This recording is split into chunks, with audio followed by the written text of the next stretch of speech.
Hey everyone, I want to just take a few minutes to talk about this knife, the Spyderco Dragonfly Wharnecliffe. I was really excited to get this knife. I was really looking forward to it when it came out, when it was announced. I've had it a little while now, and I just want to say a few things. First, I believe this will be the last Spyderco I buy.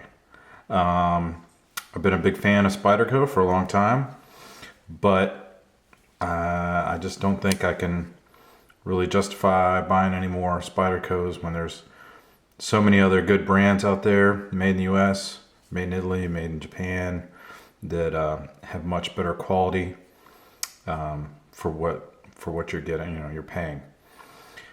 So a couple things about this. First, I like the blade. I like the size. The Wharncliffe blade shape's great. Love it. You got the VG10 steel. One of my favorite steels, especially for all the Japanese-made Spydercos. It's great.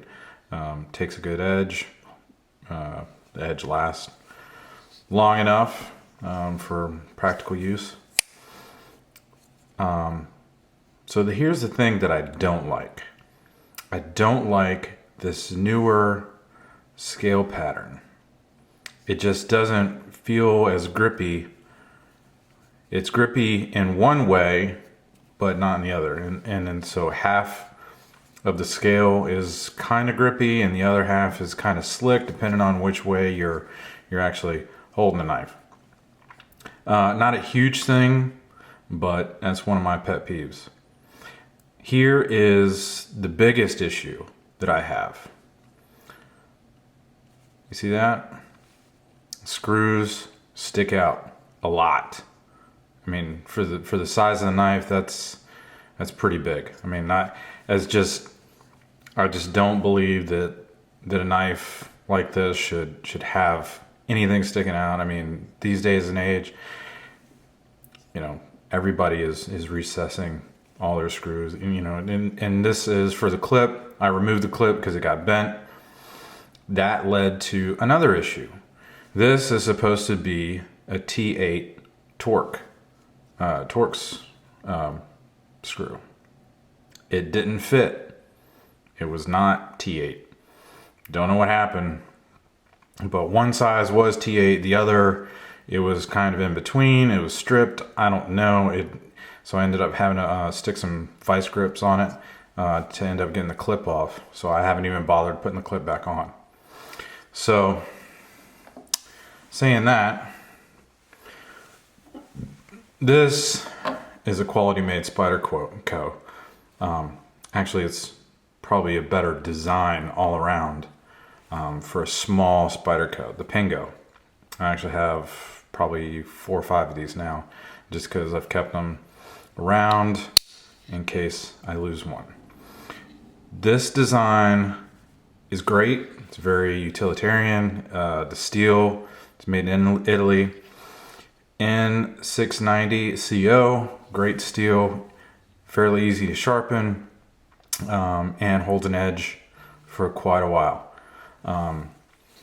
But the scales on it, it's smooth but yet grippy at the same time. It's kind of a checkerboard pattern. I don't know if any other Spydercos have this type scale and this texture, but it's great. I love it. Look at that. Recessed screws. Nothing sticking out. You got the pocket clip, so it slides in your pocket. Slides in, slides out, no problem. Nothing to get hung up on. This one protrudes a tiny bit, but nothing that you can even really tell unless you're just rubbing your finger on it. So the other thing, the Pingo, you could get for roughly 60 bucks. The Dragonfly Wharncliffe was 79. Okay, so it's almost a $20 difference. Was it worth it? Nope. The Pingo has a thicker blade. You know, the Dragonfly, I do kind of like the thinner blade. It does make it really kind of, you know, people call it slicey or whatever, but no, I gotta say this Pingo blows a Dragonfly out of the water. Now, this Spyderco, the Endura, is the first one I ever bought. This is the better scale pattern that I used to have.